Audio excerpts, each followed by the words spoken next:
Hi everybody, I'm Envy Lego Technic and today I want to show you this little project that I started. It will be a trial version of this SUV, probably with slightly altered bodywork. I'll probably have to shorten the hood and all that.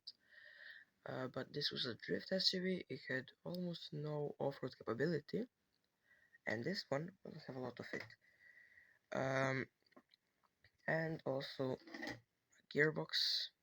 Uh, this is the prototype, and it has not yet been fully tested. I still need to add a selector on the other side, but uh, basically in low gear it will drive all four wheels, and in high gear it will drive two. And you may think this is only 43mm tire scale, how can you squeeze that? And it has already been done before, except that that mock is now disabled on Rickable. There are no instructions, no nothing, except for the working post of that designer, and his nickname is Kokodak. I suggest checking him out.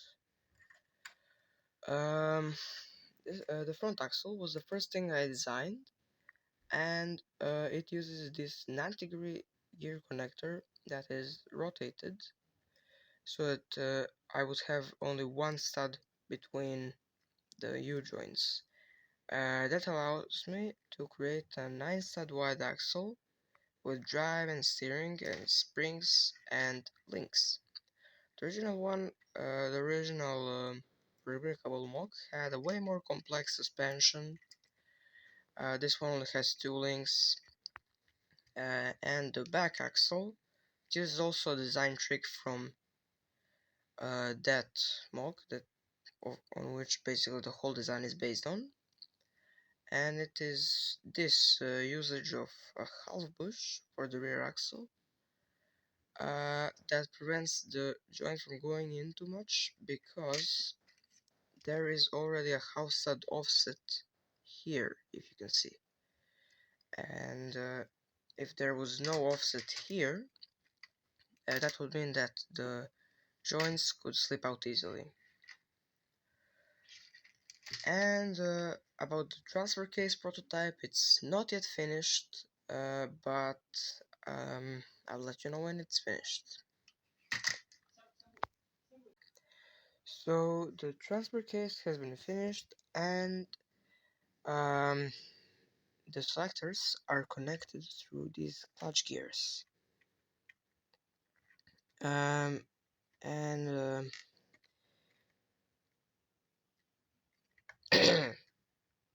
these pins, they are used as friction clutches.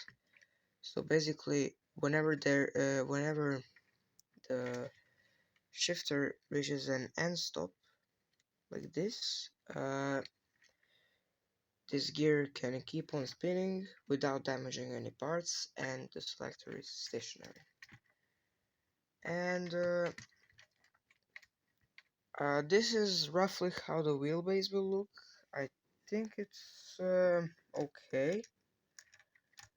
Could probably be better, but I think it's good enough. And the next step is to obviously connect the axles to the chassis. But I plan to use the bodywork as a sort of exoskeleton if I don't have enough space for reinforcements. We'll see. Well, the axles are sort of connected to the chassis, but more importantly, the motors are in the back, and this is the drive motor. It will drive the drivetrain through 1 to 2 gear reduction. So basically, this gear spins the half of the speed of this motor. So then it will go to the gearbox, and the gearbox will do its thing. And this is the shifting motor. Right now it's not secured properly, I plan to use the bodywork for that because there is absolutely no space to do anything else, and the way the rear springs are mounted will probably stay, but the front springs will definitely have to be redesigned. The way they're mounted, that will have to be redesigned because otherwise there will be no space for the steering system. And the steering system, it will operate on a worm gear. There will be another medium motor in the same position like this, but it will bypass the gearbox and drive a worm gear of some sort here. And the axles are now fully connected to the chassis. The suspension works and all. Um, the front axle is a bit unstable, but it's alright, I guess. Uh, the rear mounts are problematic. I should probably move the springs a bit forward, but that would mean relocating the gearbox motor because otherwise I wouldn't have any space to do it. And yeah, these are the beginnings of the bodywork, the side skirts, and I hope everything goes well. And I finished the chassis, tested it. It has a ton of problems, doesn't work at all. I'll explain those in a second. So as you can see in the rear, the the springs got moved forward, which allowed me to place the motors behind them. This also allowed me to secure them properly, so now they don't need bodywork to be secured in place. The front steering mechanism uses a 1 to 8 worm gearing together with a steering link, and that system works okay, except that sometimes it disengages when you go too far. I hope I'll be able to reinforce this using the bodywork because in the chassis there is not that much space.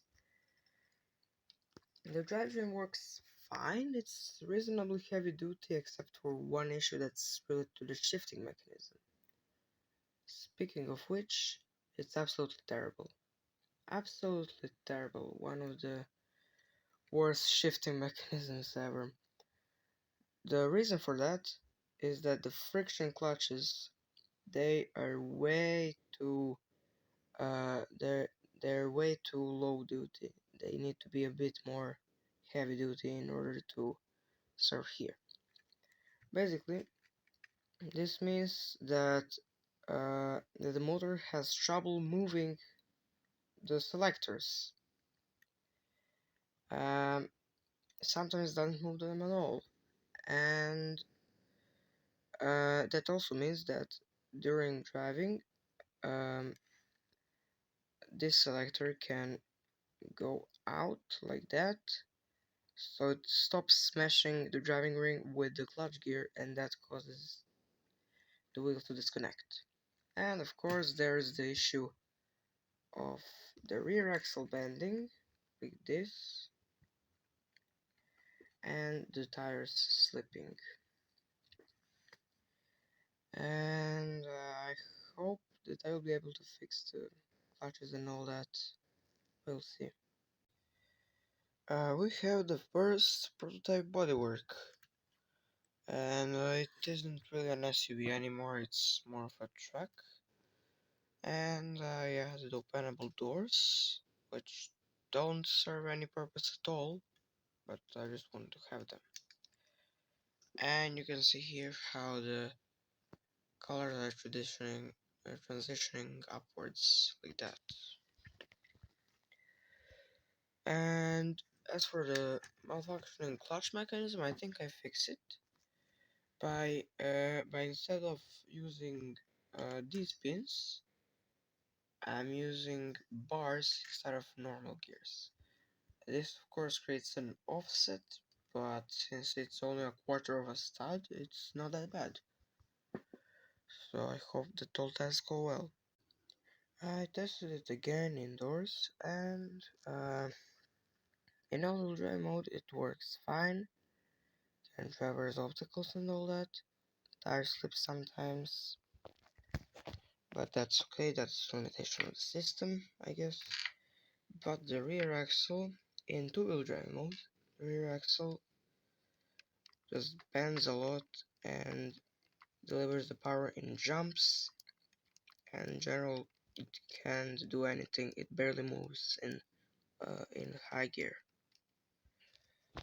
One way to fix this would be to attach auxiliary links, but then the problem is how to attach it, because I can't attach it here because you can see the axle moves and this does not. So I will have to solve that. So I thought I fixed the problem in two-wheel drive mode, but I didn't, as usual. It broke down, it couldn't drive, it couldn't steer, it couldn't do anything in two-wheel drive mode. The four-wheel drive performs really good over off-road terrain, except that it flips over occasionally, and I also solved the problem of tire slipping up to a certain degree by placing rubber bands inside of the grooves of the rims. I also added auxiliary links here, but that did not help at all because the axle can still bend, and I don't know what causes the issue. I'll probably just convert it to permanent four-wheel drive if I really can't solve it. I don't know, we'll see. And one more thing, um, this this gear. I replaced the 8-tooth gear with a 20-tooth gear because the 8-tooth gear had a lot of backlash, and right now the steering level pops off a lot, but I think I can fix that by just turning this axle around so that the stop is on the steering lever, then it should fall out a bit less. I converted the truck to permanent four-wheel drive by replacing this gear. Previously it was a clutch gear, now it's a normal gear. And this allowed me to make a more heavy-duty clutch that is less likely to jam, and it also allowed me to add reinforcements on this side and also here. And now I'm going to test it outside. I'll let you know the results.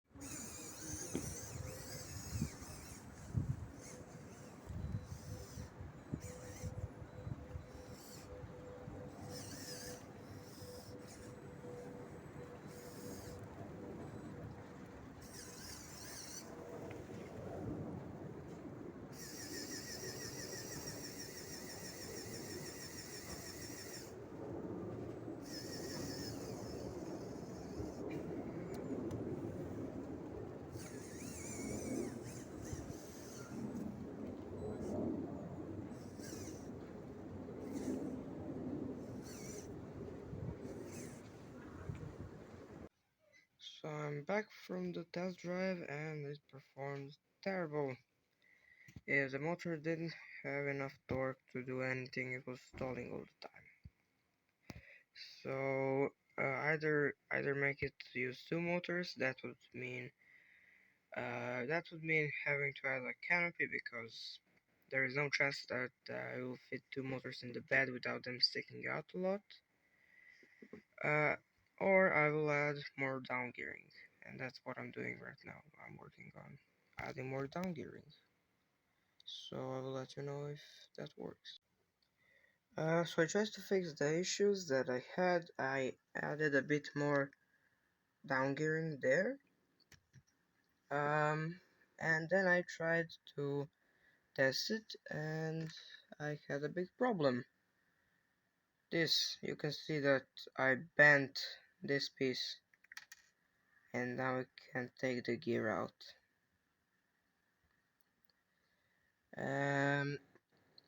What happened was basically I accidentally coupled this drive shaft with this drive shaft, and previously they were not coupled, but after I added this down gearing, they're coupled now. They were coupled, and that caused a lot of stress in low gear. And after a while, the gearbox couldn't move, and it took me a bit of time to figure out what was happening, and in the process, I bent this piece. So now I'm going to test it again, and I'll let you know the results.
So I'm outside right now. I just tested the model on slopes and stuff like that.